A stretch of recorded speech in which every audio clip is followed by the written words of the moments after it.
Poppy Behrens, publisher of Minico Incorporated, and I'd like to welcome you to today's webinar.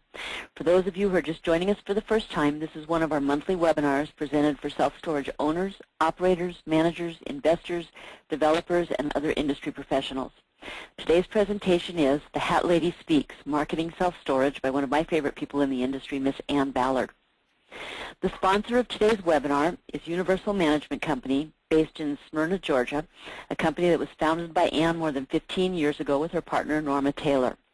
A global industry consultant, Ann has served for more than a decade on state and national self-storage association boards, and she's written numerous articles for the Mini Storage Messenger and other publications, including our annual Self-Storage Almanac.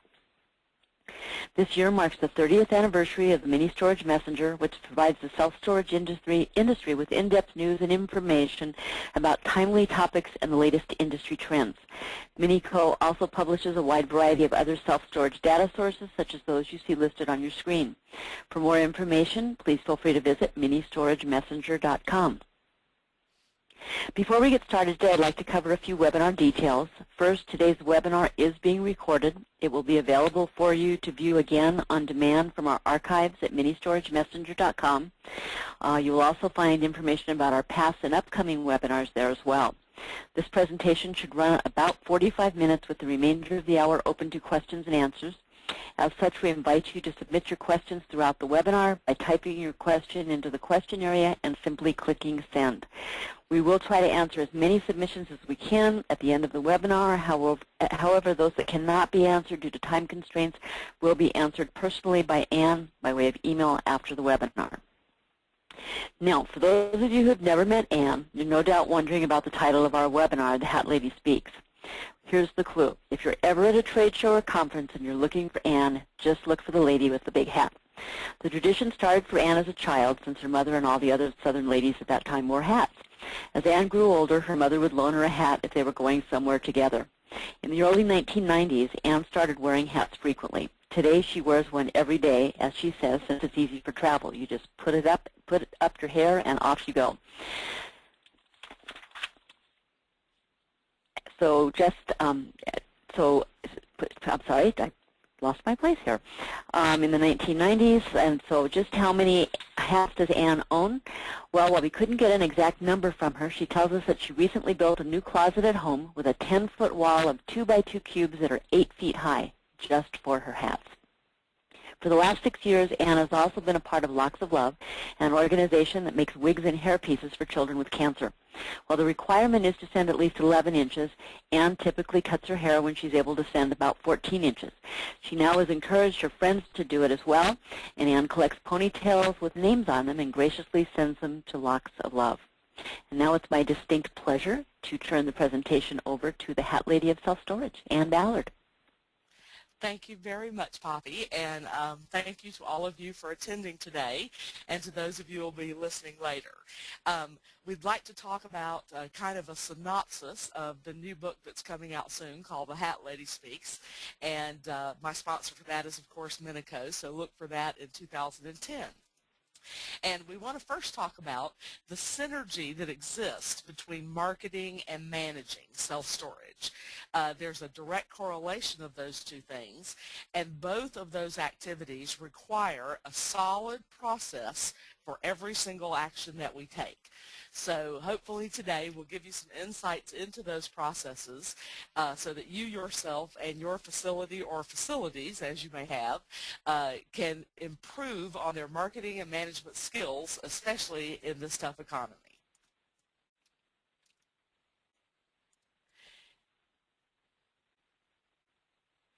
And now I'm just waiting to advance the slide for you. Sorry, that took just a moment. Right now in the economy, as all of us know all too well, our customers really are kind of afraid and seem to be sort of hesitant and frozen. And if I can get Rebecca to take me back to the previous slide. Sorry. This just makes sure you're paying attention. It lets us know that in this economy where everybody's afraid to make a decision and they're kind of frozen in their fear, loss of jobs, loss of homes, loss of business, we want to make sure that we deliver in our management and marketing programs especially comfort and trust to those people. And your marketing efforts specifically help to deliver comfort and trust. That means that you get to know those people in many ways, both online and in person, and that builds their comfort in you and your organization.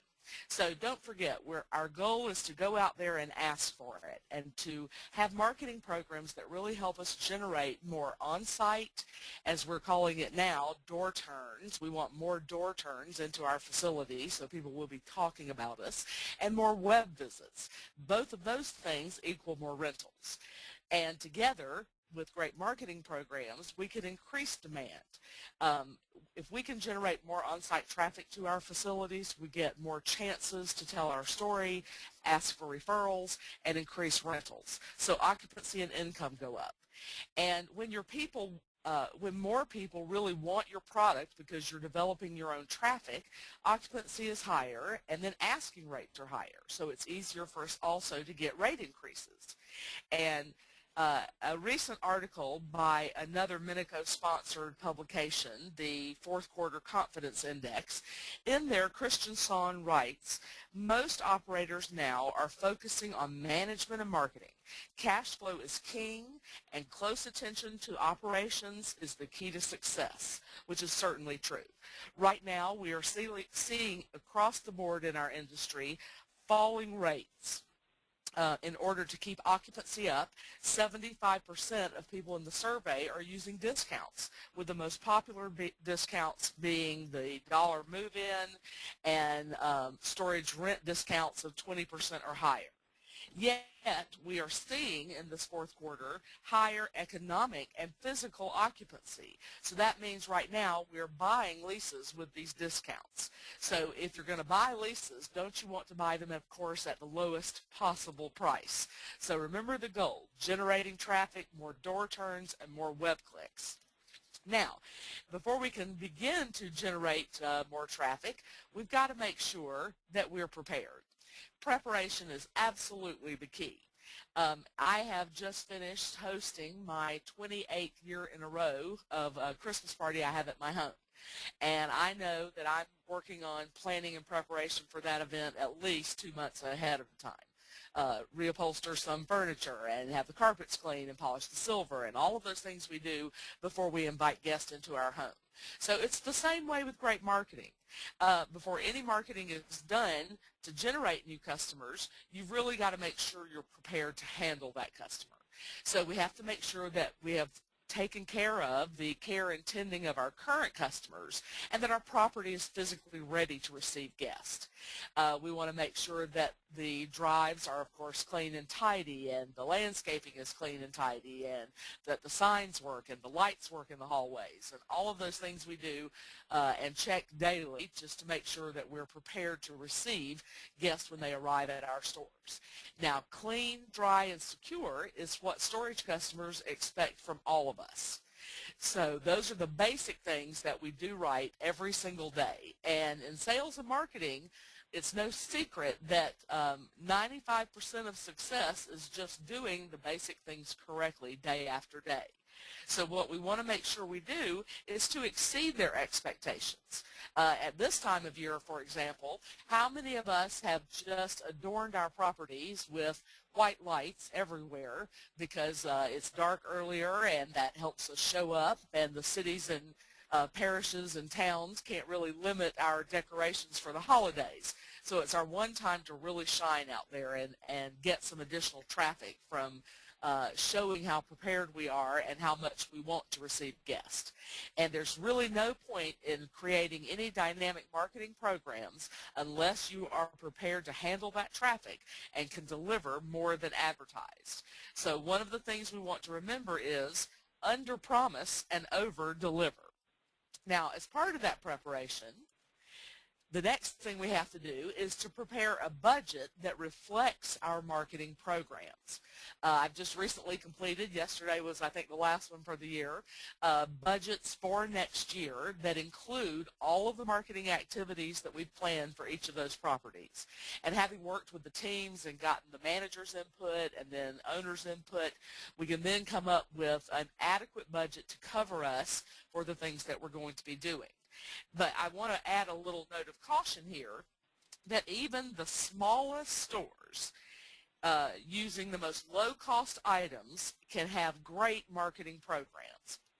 And they need to plan their promotional items as well. Which promotional items are we going to use? How many are we going to need? How long will that inventory last? And what are we going to use them for? So we talk out and plan each of those activities. For example, we have emery boards that say your files belong with us, and we print those for every store that has climate control storage to market record storage. We give out logo water bottles. That's just part of our Comfort and Trust programs, and when it's hot here in the South especially, even in our Phoenix location, when it's just incredibly hot outside, a really ice-cold chilled water bottle handed out to people who are moving in is a great way to see what they're moving into their storage room, as well as to make them comfortable and to remember you. Travel mugs we make little gift kits out of, tote bags, we have referral cards, jotters, which are little leather pads we give out to real estate brokers and others, and just a myriad of items that we use. But let's say you are that smallest location and you have a tiny little budget. Well, even you can go to Costco, buy a case of Chex Mix or a case of individually wrapped microwave popcorn and make your own labels. The label that would go on the popcorn might say, popping out of space, pop into ours. And it would list, of course, your website, your phone number, and some benefits of your store. The same with the Chex Mix. It would say, check us out, and you have little check marks for all the benefits that your store provides. So small or large, we all need to plan these things in advance, and not, as I've seen happen all too often, on a whim. Someone walks into the store to sell you an ad in the local football directory or school newspaper, or wants you to support their charity. Well, you can't just make those decisions on a whim. All of that needs to be decided ahead of time, not as it comes up, for you to have an effective budget and one that you can really put in place and make it work. We've also got to decide which on-site events you will have and when they're going to take place, since it really does require at least 90 days to plan a successful event, no matter what the size, and especially if it's large. So let's say your property can only host maybe one small event on your site because your property is small. Maybe you would have an annual birthday party / customer appreciation day. You get a big sheet cake from the local bakery, you have some barbecue put out, everybody's invited to come play games and win door prizes, and we've averaged about 40 to 60 people at those events and have gotten new rentals almost every single time. So anything you can do to showcase your property in the community, that's what needs to be in your plan. Which also calls to mind which off-site events you'll participate in.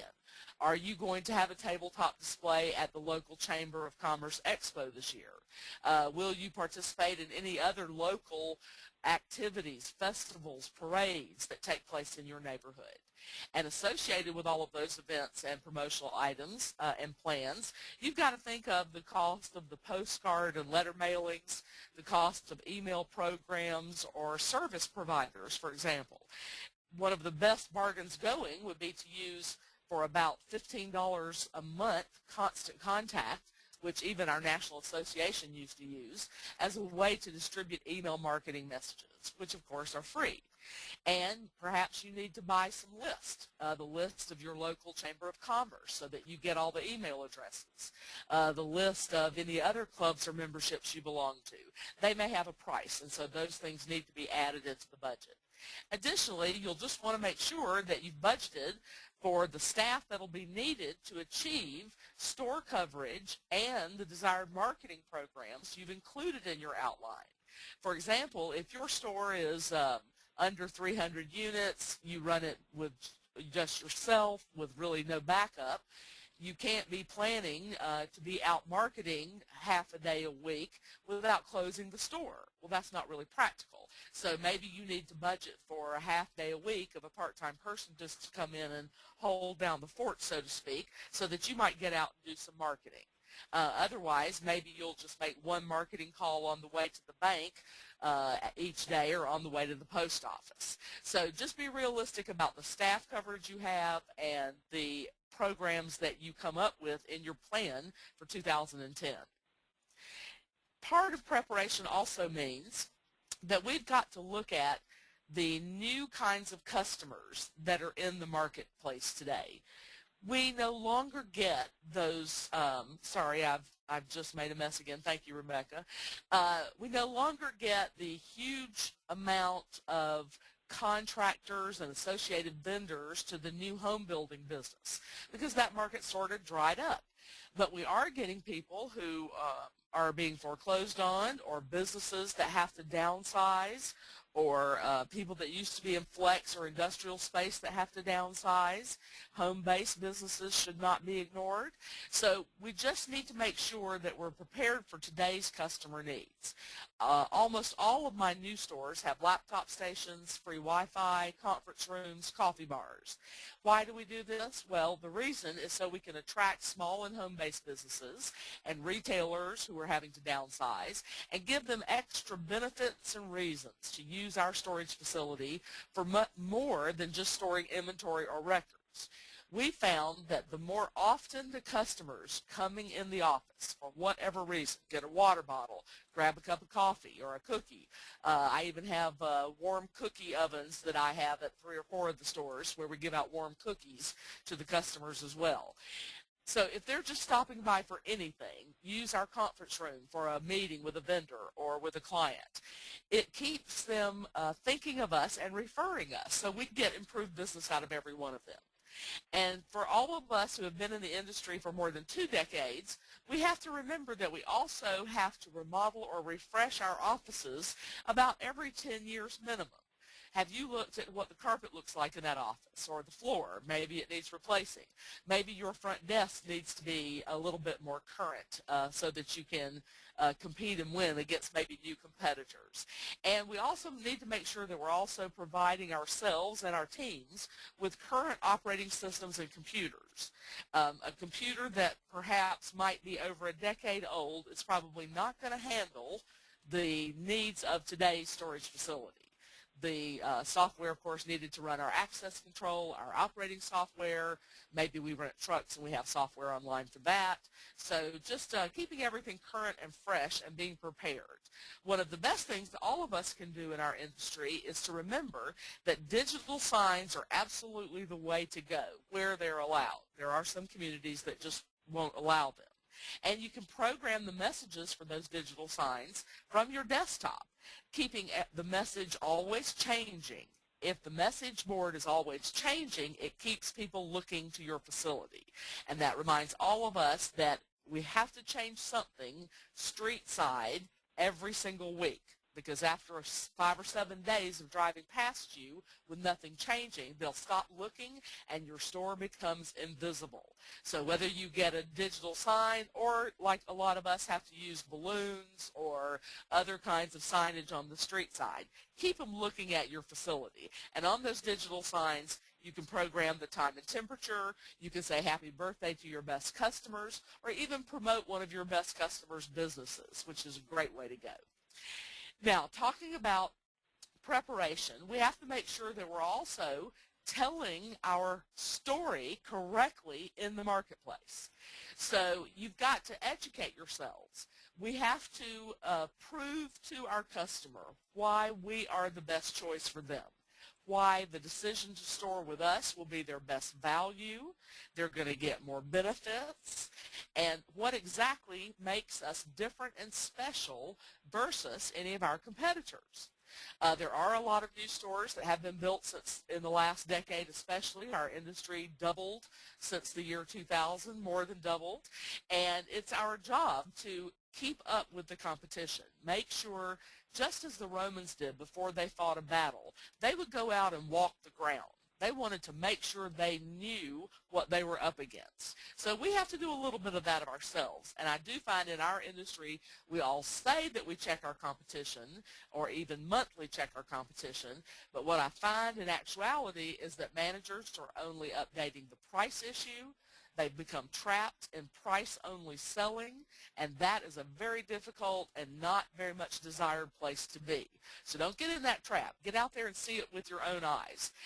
Create awareness everywhere you go as general marketing. For example, at the grocery store, at the drugstore, at the pharmacy, at your dry cleaners, do people know about you, and are you telling your story? So maybe next time you hand your dry cleaning through that drive-through window, you'll hand them a couple of referral cards and a big wad of your pens, because dry cleaners, like any retailer, they need pens. They're always losing their pens, so why not have them telling your story for you? Decide what you're going to be marketing. That's a very important part of the message. So in telling your story, you need to talk about which unit types you're going to be marketing, what specials and how long you're going to offer that special. And when we compare ourselves to our competition, we want to know what days they're open, what hours they provide access and office service, what programs they offer versus ours. Are the driveways wide? Are they narrow? Do they provide the programs and services we provide? In addition, we've got to decide who we're going to be marketing to. For example, if you have lots of 10 by 10 climate-controlled storage units available, you can go out and market those to professionals to use for an alternative to full-service record storage. Maybe you even offer record storage, a full-service plan. But most of us just do quasi-record storage, allowing lawyers and doctors and CPAs and dentists and chiropractors and mortgage companies and all those people who have records they have to keep to just store them in our climate control buildings and come and retrieve and add to the records themselves. So if that's what you're going to be marketing, what's your special message or offer going to be to each of the groups you're marketing to? So your files belong with us. On our emery board, that's a great program, so we might deliver a batch of emery boards and some other things as goodies on those marketing calls. And then, are you physically and mentally prepared to represent your store? You can't dash out the door without preparation. If you didn't iron your clothes today, you shouldn't be out on the streets. If your hair is not neat and your grooming is not good, you should not be out on the streets. And as I tell my own teens, a lot of people have tattoos, that's just fine, and body piercings, that's fine. That's up to what they want to do. But when you're out marketing our business, no tattoos are going to show and no body piercings are going to show. So we need to physically prepare our physical selves, but then deal with our mental preparation. I've often heard people say, oh, I can't go out and make marketing calls. I'd be terrible at it. Well, whatever you think is going to happen, that is the thing that will happen. So make sure you're mentally prepared by controlling your attitude and being positive and looking forward to it instead of dreading having to participate in marketing. I don't know a single busy self-storage manager that just doesn't love the opportunity to get out from behind that desk, get out in the community, and tell their story. So just make sure that we get rid of the stinking thinking if that's a problem at your facility. So no negative thinking is allowed, prepared for success, and we're ready to go out there and tell our story. Next, we're going to talk a little bit about some practical solutions for telling your facility story and improving your store performance.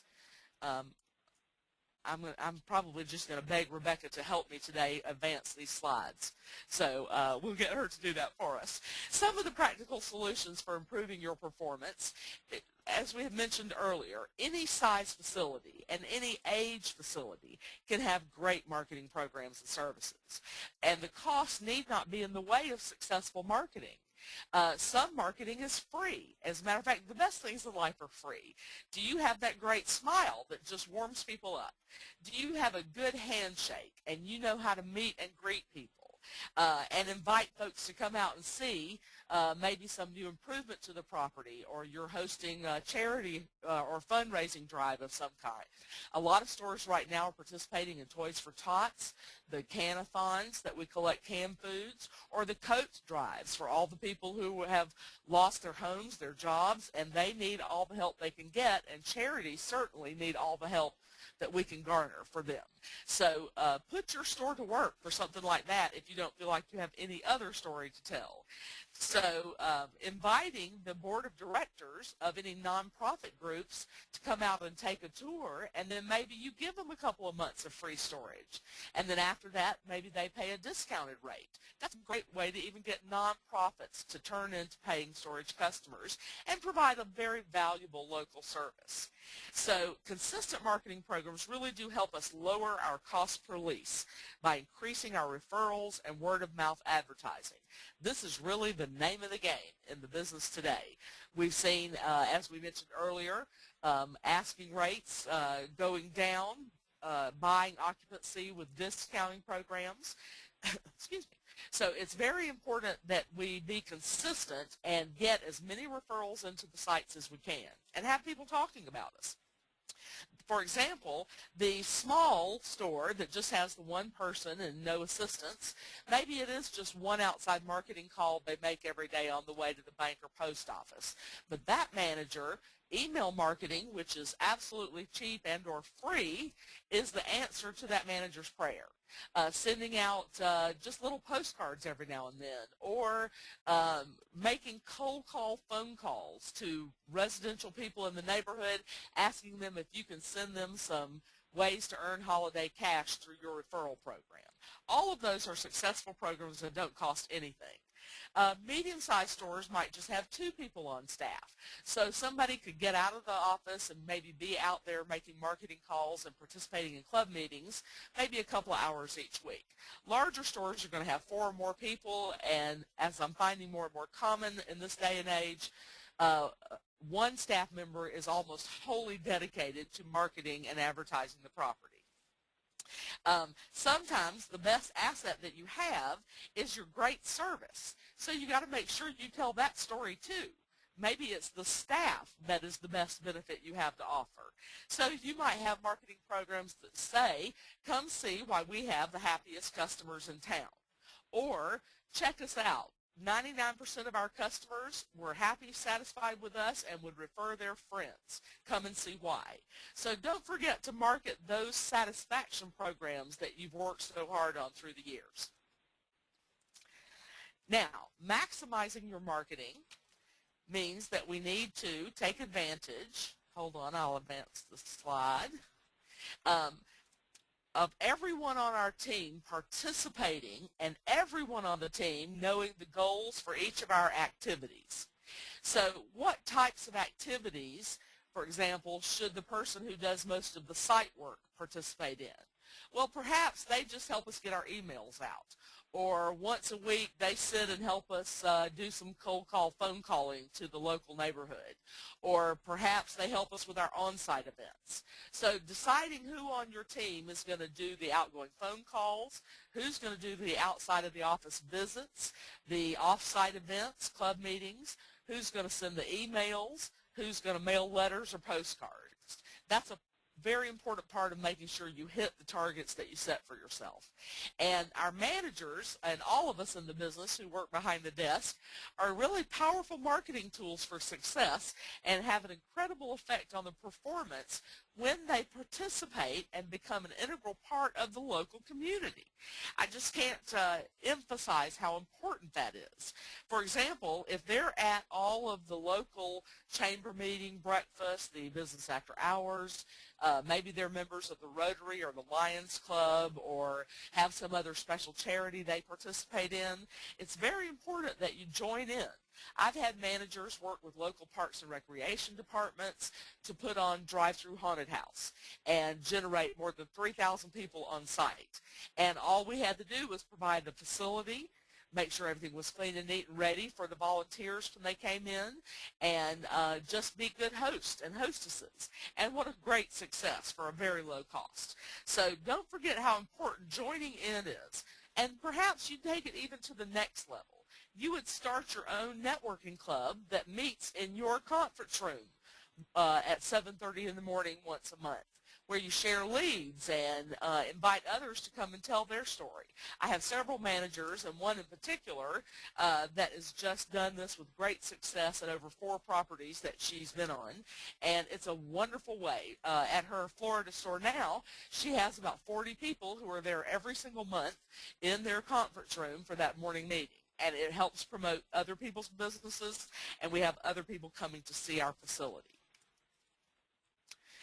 Now, in talking about some proven marketing programs, the weekly visits to all your local retailers, shops, and professional offices, you almost can't replace the benefit that brings because it lets people know you. Most of us make our buying decisions based on the people we interact with. So I can't emphasize enough how important those weekly visits to local retailers are and to the professional offices. And at least 2 hours a week of doing this is kind of the minimum requirement for our average store size, which is about 70,000 net rentable square feet. Phone calls to all the local residents and to follow up on people who have visited already, every size store can be doing that. That is just tried and true. Letters and postcards with special customer offers and invitations to events. If you just have that one event a year, you want to make sure it's well attended. So maybe sending out a little color postcard would do the trick. And all size stores should be participating in that. But emails to all the contacts that you have, customers, and the membership list that you have. Every time you go out and make a new local contact, you should bring back that business card and put them into a distribution list within your email program. I think most managers that I talk to use Outlook. It's very easy to create distribution lists in Outlook. So maybe you have one list for your chamber members, one for the board of realtors, one for all the restaurants you've contacted, one for local real estate and apartment people, so that when you want to send special emails to each of those types, then it's a few clicks and you're done. And with today's Microsoft products, if you create your graphics in Microsoft Publisher, then you can email it directly from that software without any hiccups or hitches, and it makes you look quite professional. So it's very important that we create our own distribution lists and are constantly building those. And then in addition, the on and off site events. They are very valuable programs for generating awareness of our product and getting referrals from other business people.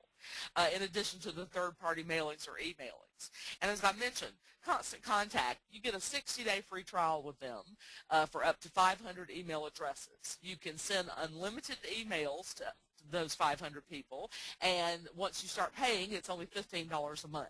So every size location can fit that in their budget. So at the club meetings, don't just go to club meetings. Join in and participate. Be active, and that's how you'll get the most back out of that relationship. In addition, the small stores that just have a single manager, they'd have about 500 marketing messages a month. A medium-sized store is going to be about 1,000, and a large-sized store, meaning over 90,000 feet and above, probably about 3,000 total personal messages each month that need to go out from the location. Now let's talk about how this pairs up with some proven management programs and why those are important. And I'll ask Rebecca to advance the slide for me. Now, I included a picture on this slide of me standing at the Arc de Triomphe in Paris. And somebody said when they saw this picture that it looked like I was inspecting something, and I said, well, that's what great property managers do. We inspect what we expect. And with all the tourists that visit that landmark in the world, you better believe somebody's out there inspecting that building or that structure very often. Make sure it's safe and all of the things that we should be doing at our store. So that's kind of the proven management program. You don't want to be coming around the corner, opening a vacant unit to show a potential customer and see that it's dirty, full of cobwebs, no one's cleaned it, there's some stains on the floor, and trash in the back corner. That kind of does away with all the work that you've done. So a lot of us take our free helpful hints that we produce and print those on a brightly colored paper and tape them to the back wall of a vacant unit. Now that is instantly great marketing. It builds comfort and trust because it shows the customer not only did we walk to the back wall of the unit, but we made sure everything was tidy all the way to that back wall. And of course, most of us do multiple daily inspections of our site, walking the halls and checking, locks. But at least twice weekly, you need to do full space audits, making sure that every single door lock status agrees with what our computer says. So if that space on your computer printout shows vacant, why is there a customer lock on that unit? You need to do a little research. Another proven program is to send thank you notes at move-in, and I'd like to thank Tom and Carol Litton for many, many years ago for this wonderful idea. I've been doing it ever since. And that thank you note sent the very day they move in. If you mail it the day they move in, it says thank you in a very personal way. It should be handwritten. And we should also do surveys at move out to find out how we did for our customer while they were our customer. But that thank you note at move-in, if it comes back, it's going to come back within a week, telling you you've got a bad address on your customer. And before they can become delinquent, you go ahead and overlock that unit. Because they've given you a bad address. And that way you get their attention. People tend to use their storage units a lot at the very beginning and then right before they move out. Some don't use them at all in between. So get their attention at move-in by sending that thank you note. If it comes back, then you can go ahead and put an overlock on that unit to get their attention. The auction program also needs to be part of your marketing programs. I know that sounds a little strange, but your auction mailing list should be right out there with your auction calendar of how you hold your auctions every single month and the date and time when people check in at the front desk. So the last thing you do after you've sold them boxes and insurance and storage room and done all of the other things we do is invite them to sign up for your auction mailing list. As you see here, sir, we have an auction at the property every month, for those people who don't pay. So it makes it really easy to convince them that they need to stay current on their bill and without you having to make 1,000 phone calls or send a bunch of certified letters. This does more to reduce delinquency than almost anything I know. In addition, emailing the notices and letters to our customers cuts our operating cost. So make sure you get that email at check-in. That's very important. And let them know why, because that way you're going to send them special offers, you're going to send them any other notices and invitations to your on-site special events. And we also need to budget for the income and expenses with monthly measurements and results and provide the feedback to the whole team of the operating costs. Because if you've got a good operating budget, then of course measuring it every month to see how you actually performed really helps you in your direction. It lets you make decisions and update programs without having to wait until the next year rolls around, because you can see what's working and what's not. And then in addition, managers right now, this very month, have a secret way that a lot of them really don't have self-awareness of how important their power is to generate income to hit their monthly income targets. Well, prepaids are the name of the game.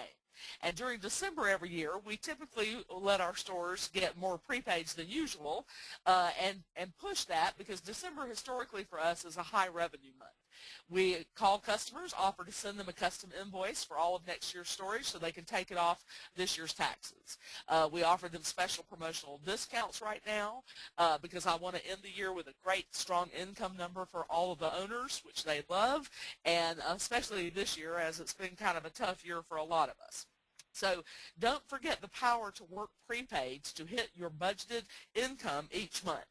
As an example, right now the managers at the store where I left yesterday in New Orleans, they're calling the customers, offering them 3 months prepaid, get 10% off. One-time good offer. What credit card would you like to use? So that's a good one as well. And then having checklists for all the daily, weekly, monthly, and annual actions we need to take, and using our reminders in our software keeps us on track and not behind or playing catch-up to the programs that we'd like to have at the store. All right, now, a couple of things about the step-by-step marketing instructions. And Rebecca, I'm attempting to go forward one slide. The marketing instructions for any of the programs that we have, let's see if we can click this button forward. Thank you so much. it's important, as we mentioned earlier, that you do know how to meet and greet.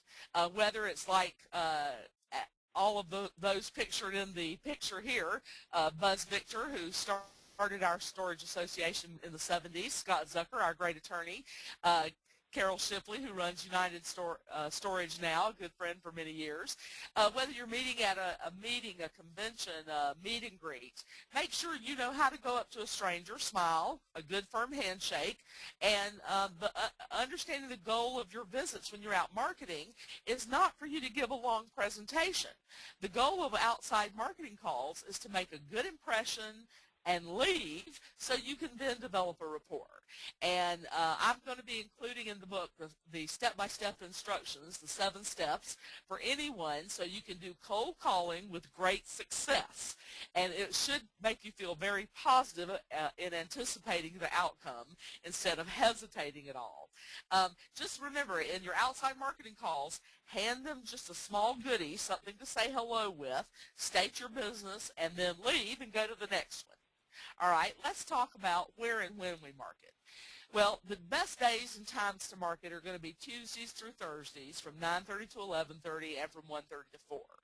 And it's appropriate for you to plan out which groups you're contacting at which times. For example, we are right now signing up a lot of restaurants for self-storage because even the local McDonald's no longer has like a back room. They put in double drive-thrus, and most of the old McDonald's are being remodeled.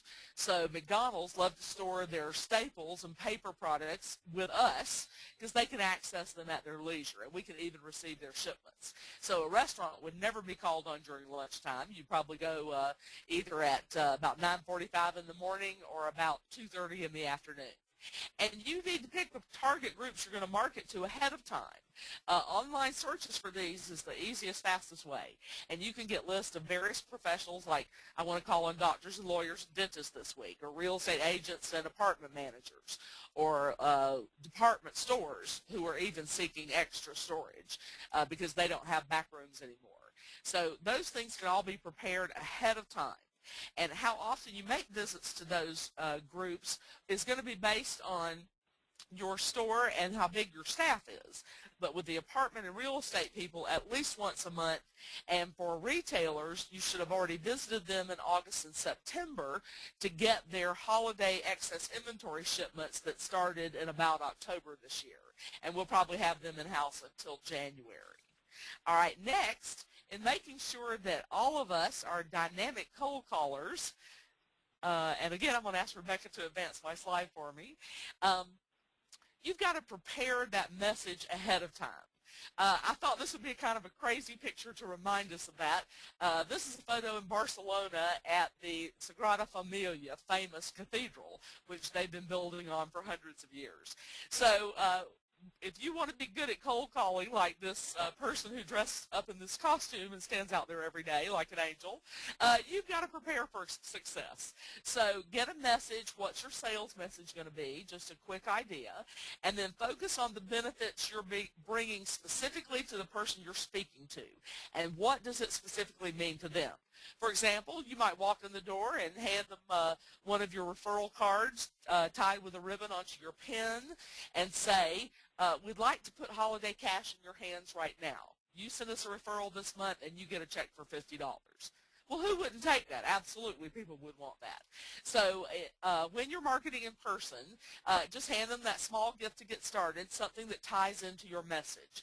When we market to schools, for example, we have pencils that say, pencil us in for a great storage experience. And we take those to the schools with apples and some candies and a big bowl and with referral cards to the teacher's lounge. So you just need to remember your marketing message has to be clever. It doesn't have to be expensive, but clever. It has to tie in to the message you're trying to create and asking for what you're asking that group to do. So get to the point, ask for what you want them to do, send the referrals or come to an event. You want their record storage, but don't hesitate because hesitation is what kills most people's marketing efforts. Remember, in this economy, you've got to ask for the business. So take a picture book with you. That proves your claims of what your facility offers. Just show them a few pictures of your site, and that should do it, and lets them know that you're legitimate. Now, for marketing program descriptions, those are, and we'll go to this next slide, seasonal activities like our current Santa's Workshop, where we have Santa on site with the kids for photos 2 Saturdays, and our customers get to wrap all their gifts for free. We set up cider and cookies and free gift wrap tables, and it just works wonderfully well. So whether you're having that, a drive-through haunted house, an Easter egg hunt, whatever it is, just making sure you planned it out ahead of time. Might be a chamber event, business after hours, or a networking evening event, business expo, or maybe the ribbon cutting. Or for all of us, the referral programs. We should be offering to pay referrals to everyone, not just customers, because they're a much lower cost per lease than, for example, the old-time Yellow Page programs. But package delivery acceptance, you need a key release for that. That's a great program to market to small business people. Wine tastings if you have wine storage. But mostly, this next one is very important. You can start a networking club at your facility. And as I mentioned, it's a powerful way to tell your story. Maybe you're going to have a yard sale or a customer appreciation events. But if you belong to a club or organization, attend the club meetings and participate. Here I'm pictured with other board of director members from the Georgia Self-Storage Association. And between all of those people that you meet, you'll be able to create some strategic alliances where everybody wins. I have a property right now working with a local hotel that happens to be right next to them. So we're creating an event that will take place in both of our facilities. Part of it at the hotel to promote his new convention center, and part of it in our storage facility. So those strategic alliances mean that everybody wins, and it's a great way to tie into a charity. All right, next we're going to talk just for a minute about marketing management and motivation on our next slide. Catch my breath there for a minute. See if we can get this click to work forward. There is a real and living connection between your marketing programs and your management programs, and in motivating everybody on your team. So remember that your management style, your management programs, and the terms of your management agreements will dictate your marketing style, your programs, and terms. So those two things have to be in balance with each other. You have to also remember to motivate your customers and local contacts by paying referral fees, sending out thank you cards and small gifts to them. And motivate the members of your team. Give them feedback on what's being accomplished, and bonuses based on total income. And there's 2 types of bonuses, whether you're a new store or a store in stabilization already. Next, we just want to give a little bit of caution to knowing the competition. It is not just prices. If all of your callers and visitors only want to discuss price, you need to ask them a key question. Have you ever rented self-storage before? It's one of our 4 magic questions. So we continue to track in our software why people are choosing us, and price is still way down on the list. Location, convenience, perceptions of trust, and security programs are still, and our features and benefits are still high above price. But price is typically all they want to chat about. So you've got to break that down when you're on the phone with them, which we're going to talk about in a second, and make sure you're getting the real information. So you want to check out your competition's hours, days of access, their security systems. Are they automated? Are they clean? We want to be able to compare apples to apples to prove to our prospects that we are the best value in the marketplace with our annual comparable survey. So you gather the materials from your competition, you take pictures of everything they've got, you compile a scoring system, and you show it to the customers. And trust me, it's a powerful way to prove that you keep up with your competition, you're a professional, and that you really represent the best value to them. And then pay them referral fees, the competitors. Because if your customer's not coming to you first, they're going to your competition. If the competition is full on that size, why not pay a referral fee to that other manager just to get that lead and make the customer happy? Next, we're just going to spend a minute on tracking results. We use tracking numbers in and print ads and online ads to measure the effectiveness of those ads. And each message we put out there, or each ad source, should have a specific call to action or an offer that you're not putting anywhere else in the world. It's just that one money mailer, for example, or that one web page. So you really need to know what's working and dump what is not working.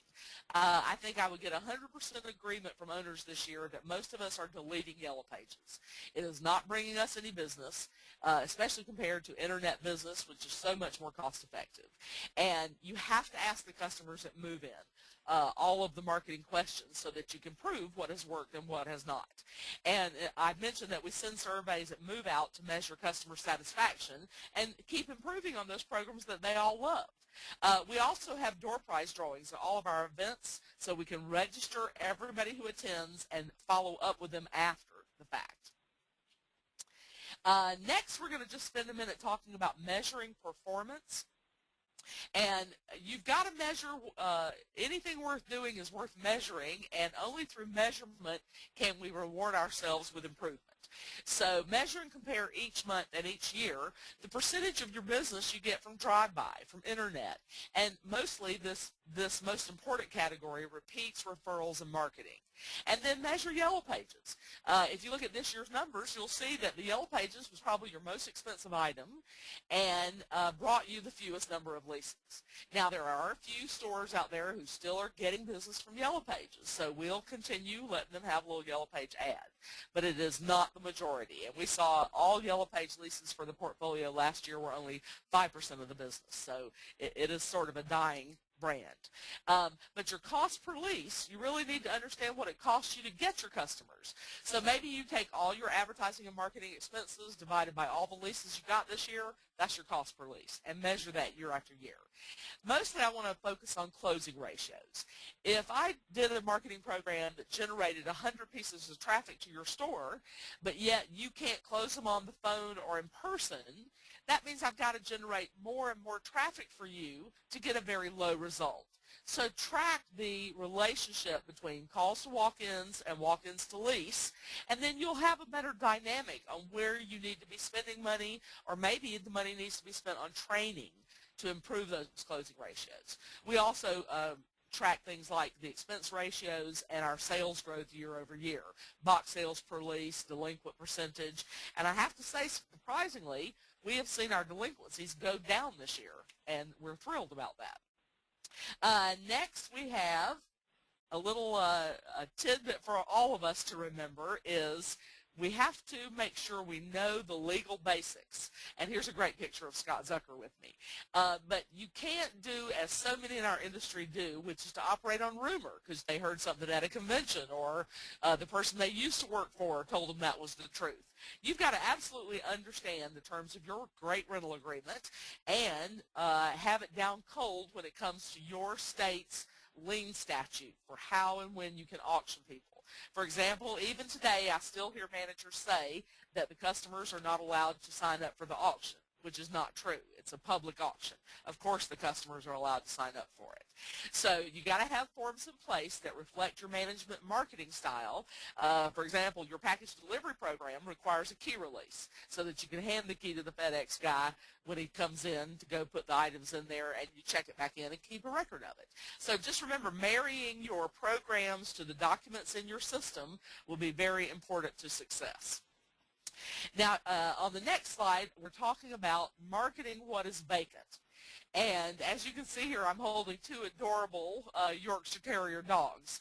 That's to remind all of us, when you're out marketing, although you can't hand out puppies, Poppy and I probably would love to do that, but you've got to deliver more than just printed material. Something three-dimensional has to go along with that marketing call.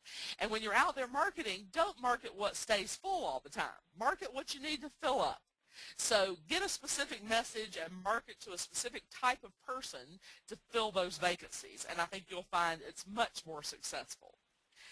Now, follow-up is our next agenda item, and follow-up is really required on all contacts, and it must be consistent.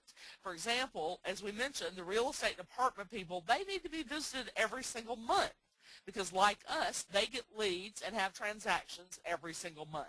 And we want to be top of mind with them. For example, if phone calls come in or you get emails or web inquiries, you got to follow up on those immediately. And existing customer requests. If a customer asks us to replace the light bulb or fix the hasp on the door, do not ignore that. That is just an opportunity for you to be the hero. And then any new contacts you meet at your club meetings, it's wonderful to send them a little personal note saying, it was just great meeting you and learning about your business yesterday at the chamber meeting. Please come by and see me anytime. Also, on any event attendees that come to our on-site events, and we have to remember to do what we say we will do. So keep yourself organized and use a marketing call report to document your new contacts. And that'll be our next slide. This is just a sample of one I put up here, generic. The important thing is to remember to attach the business card for every contact that you make, because that gives you all the means to follow up with them and to get their email address so that you can follow up. And great processes give great results. So this way, if you use a marketing call report, when it's time to do follow-up, I just copy this sheet and start writing new notes on it. And it makes it a lot easier to go forward. Next slide, we're going to talk just for a second about social media and internet marketing. And I do happen to know, if I can get you to go back, so sorry, I flipped the page too fast, Rebecca. Managers' personal marketing goals. These are all the activities we've been discussing and the club meetings and on and off-site events that the managers do, not the signage, yellow pages, or corporate marketing. And I will tell you this, that for my portfolio, we're going to be averaging 2,500 personal marketing messages per month per store. And email is our cheap and easy and free, in some cases, friend. So we will be working hard to generate door turns and get out about 2,500 to 3,000 marketing messages per store per month.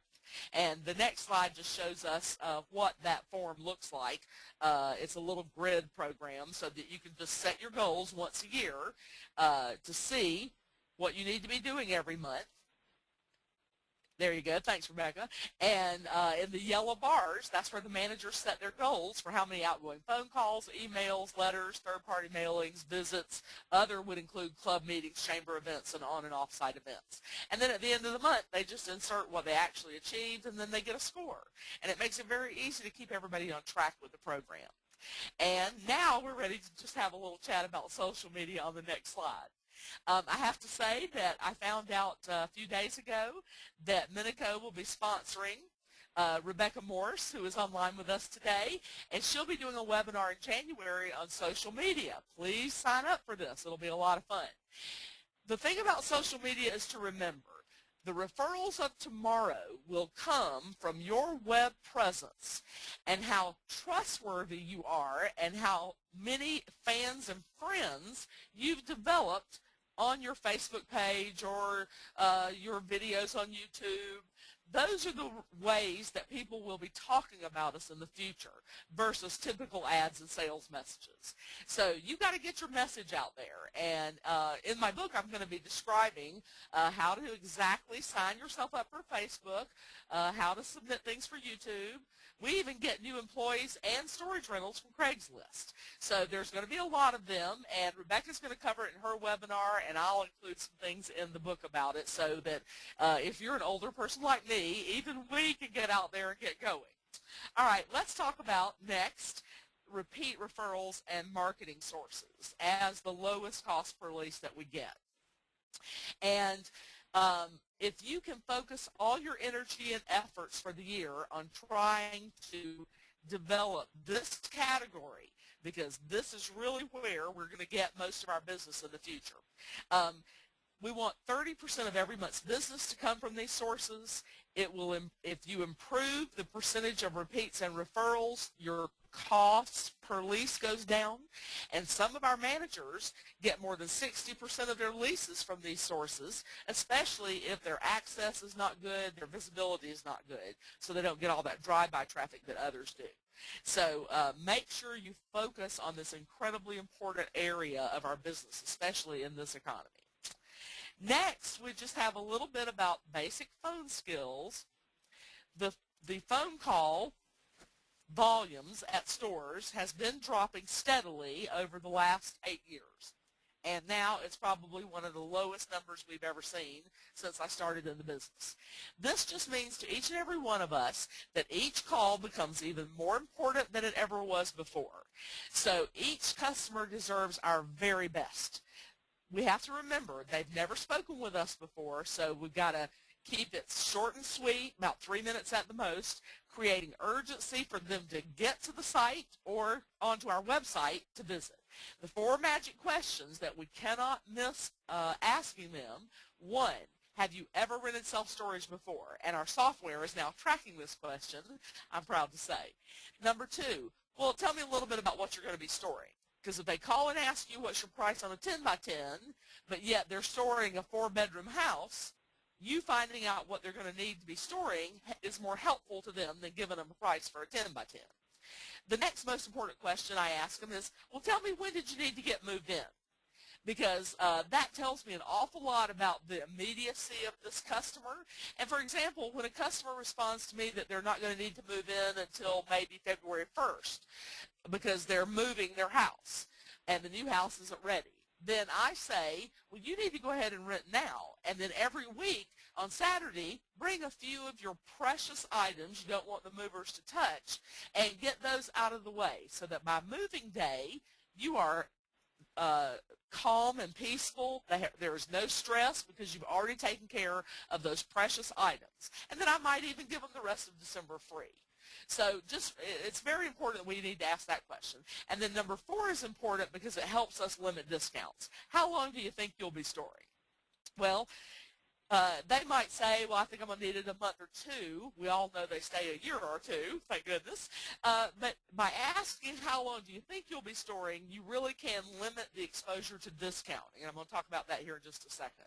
But you've got to listen between the lines and hear what they're saying, which means we have to really focus on that customer.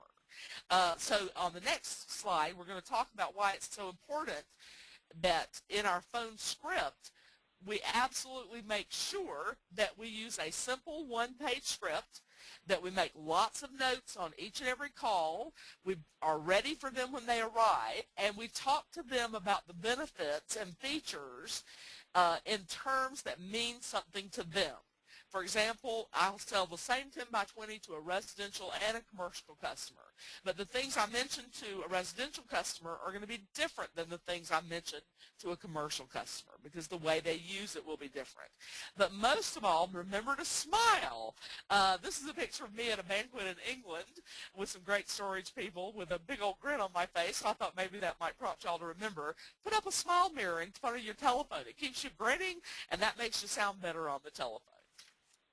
Okay, and then to wrap up, we have 2 more things to talk about. One of those on the next slide is limiting discounts. You know, all of us have seen the variances we're having to give with all this discounting kind of erode our income this year. But my belief, and I've proved it to my own managers out there, that if you ask the 4 magic questions at your very first contact with them, whether it's on the phone or in person, then you can use that length of time they said they need it to limit the amount of discount needed to close the sale. Because remember, you've proved to them with your annual comparable survey that you're the best value, and you want to give them comfort in their good decision. So you might use a closing like this. If I could match ABC's storage price for the 2 months you said you would need it, and then if you stayed longer, it would go to the regular price, would you move in with me today? You have got to be able to ask for the closing. If you don't ask, you won't get the business. And I can't tell you the number of times I see this occurring out there. People spending a fortune on advertising and marketing, and then the managers are afraid to ask for the business. So since the majority of stores are offering discounts now, make sure you help your prospects make a like-kind comparison. You know, don't let them compare you to somebody who is an older property with narrow drives, there's no lights, there's no door alarms, help them to see all the difference. And then when you move someone in with a discount, your software can help you program to just give them a discount those first 2 months and then automatically go to the regular price. And your rental agreement should also reflect that. So making sure that you put that on the rental agreement will be important. And then as a matter of wrapping today up, because our time has just flown by, we'll do our last slide, which is really kind of a synopsis of key performance indicators. You really need to, in a very personal way, understand your year-over-year same-store sales growth. For example, I looked at a store the other day that this year was at $1.7 million for that day of the month for the year, and year before they were about $50,000 higher. And I just instructed the team, y'all can get some prepays, it's a very large store, and come almost close to last year, if not exceed last year. So awareness is everything. Also notice if your gross possible income is growing or declining. We can use yield management programs to do gentle customer rent increases, maybe more frequently than once a year, and when a size code is full, we need to be raising the price to new customers on that size. And I'm seeing an awful lot of it still happening out there, even in a recession. So once we get a customer in and make them happy, we manage them with a different kind of program. And we manage those by unit type, not as just a group. And a little caution here about preventive maintenance. It really saves money in the long run, so remember we discussed inspecting what you expect. Well, don't let the painting go until everything's peeling off the walls.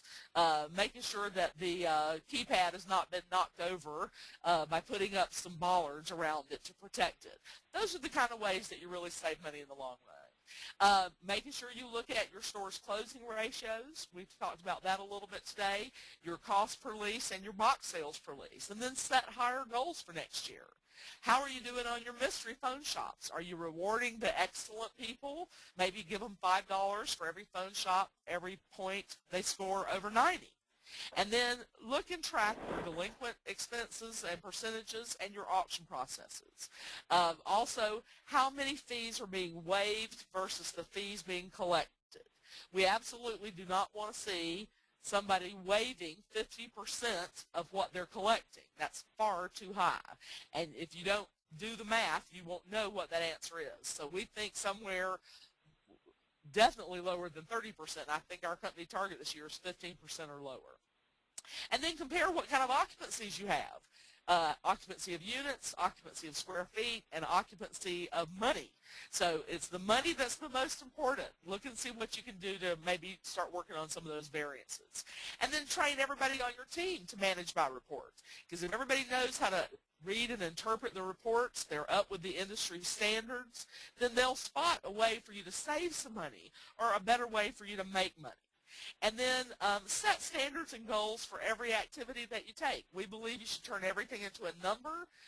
And if you do that, remembering that every store in our industry is absolutely unique. So if you know what the industry benchmarks are and you know what your store's unique set of numbers are, it helps you find the hidden ways to improve income. There will be a lot more details on all of these topics in the book, and I think we have a few question and answers if we have time for any of those, Poppy.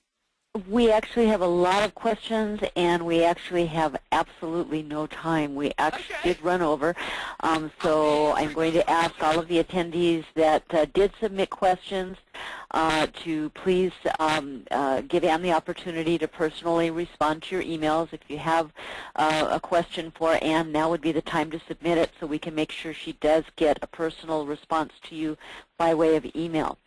Also, just as a reminder, this webinar has been recorded. It will be available in our archives on Monday. And as Ann mentioned, our next webinar is on January 20th. It is self-storage and social media, how to make it work without wasting time and money. And that will be presented by our own Rebecca Morse along with Derek Naylor. And you can sign up for that on our website at ministoragemessenger.com. In closing, we'd like to thank you all for attending today.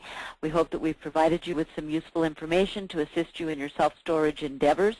Look for your email, which we'll receive in the next couple of days with the link to the archived presentation.